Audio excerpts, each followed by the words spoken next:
Hi friends, कैसे हैं आप लोग? आई थिंक बहुत बढ़िया हो गए और मैं भी बढ़िया हूँ।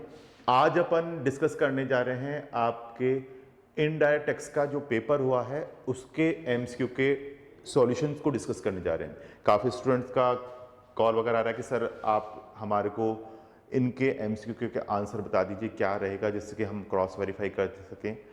तो अपन ने जो भी क्लास के अंदर पढ़ा हुआ है वो सारे उसी पैटर्न पे सारे क्वेश्चंस आए हैं जो कि अपन ने क्लास में देखे हुए हैं। देखो, सबसे पहले आईएसडी का है, इनपुट सर्विस डिस्ट्रीब्यूटर।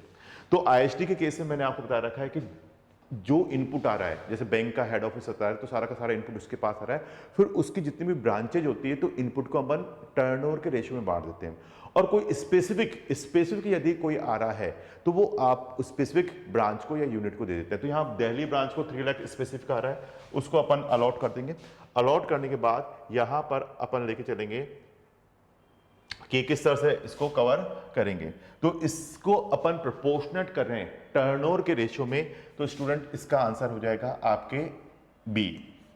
जिससे 5 लाख तो जोधपुर यूनिट को, 250 इंदौर यूनिट को और 10,50,000 दिल्ली यूनिट को आपके प्रोपोर्शनेट करना है। नेक्स्ट फिर अपन बात करते हैं क्वेश्चन नंबर 2, जो कि है यहां पर। ये बहुत सीधा सिंपल एक्सपोर्ट के लिए है। तो एक्सपोर्ट के केस में मैंने आपको बताया था हमेशा रेट किसके लेके चलते हैं, सीबीआईसी की, central board of indirect tax and custom की हमेशा लेके चलनी है। तो यानी रेट लेके चलेंगे जिस दिन बिल ऑफ एंट्री आपने फाइल की है वो, यानी शिपिंग बिल, इस केस में शिपिंग बिल, और ये रेट लेके चलेंगे लेट्स एक्सपोर्ट ऑर्डर की। तो ये मैंने आपके सॉल्यूशन कर रखा है, कैलकुलेशन करोगे तो ये आ जाएगा ए आंसर 30,24,000 आपका आंसर इसमें कवर हो जाएगा।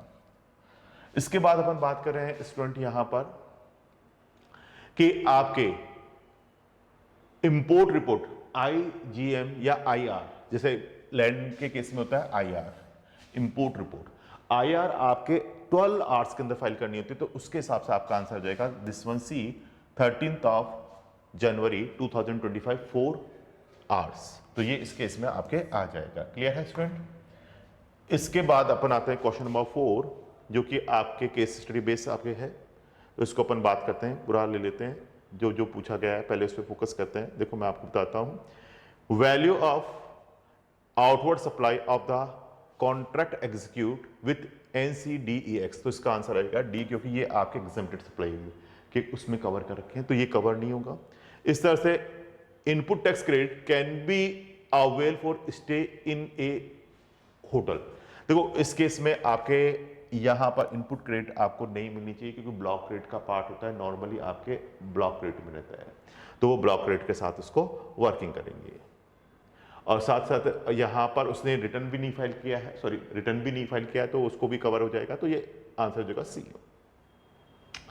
Amount of total eligible input tax credit ITC for the month of February, तो ये आ जाएगा 4,77,000 बी आपका आंसर रहेगा।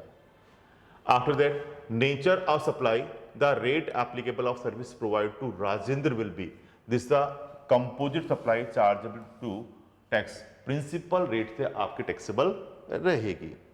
अब इसके बाद आता है 8th, the amount of late fee किसके लिए है, GSTR 3B के लिए, और इसका टर्नओवर 1.5 करोड़ से कम है। तो इस केस में लेट फी हो जाएगी, अपन 11 डेज की काउंट करेंगे, 550 रुपीज। इसके बाद अपन बात करते हैं amount of penalty which may be levied 122 के अंदर 20,000, 20,000 आंसर रहेगा आपका। नेक्स्ट अपन बात कर रहे हैं यहां पर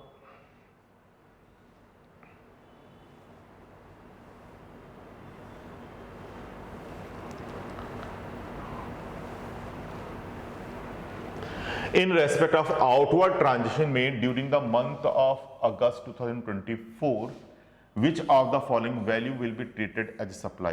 This is the 1 lakh. Answer is the B. इसके बाद in respect of service provided during the month of September 2024, the value of exempt supply is 4 lakhs. C. तो 4 lakhs C है, तो इसके अकॉर्डिंगली अपन बात करते हैं यहां पर TDS की एप्लीकेबिलिटी आएगी, आंसर सी 3 lakhs, 3,000 थोड़ी 3,000 रहेगा, है ना। फिर इसके बाद the value of supply made related to concern during the month of October, तो this the value of supply made related concern A 5 lakh, जो कि आपके मैंने कहा फुल आईटीसी मिलता है, तो अपन इनवॉइस वैल्यू जितने पर इनवॉइस रेज किया है उसी को अपन लेके चलते हैं। इसके बाद due date of issue against pump motor service contract which was terminated 20th of December, तो ये जगह 20th of December 2024 B answer. Penalty which could be leviable in respect of SCN issue section 74A nil. तो ये इस तरह से आपके 15 question थे एमसीक्यू के, बहुत सीधे सिंपल आपके क्वेश्चंस हैं जिनके आंसर भी अपन ने स्टूडेंट डिस्कस कर लिया। आई होप आपके भी इसके अकॉर्डिंगली आंसर आ रहे होंगे, मैच भी हो रहे होंगे, तो बढ़िया रहा होगा पेपर, क्योंकि सारा अपना पढ़ाया हुआ क्लास के उसमें से था। Thank you very much students.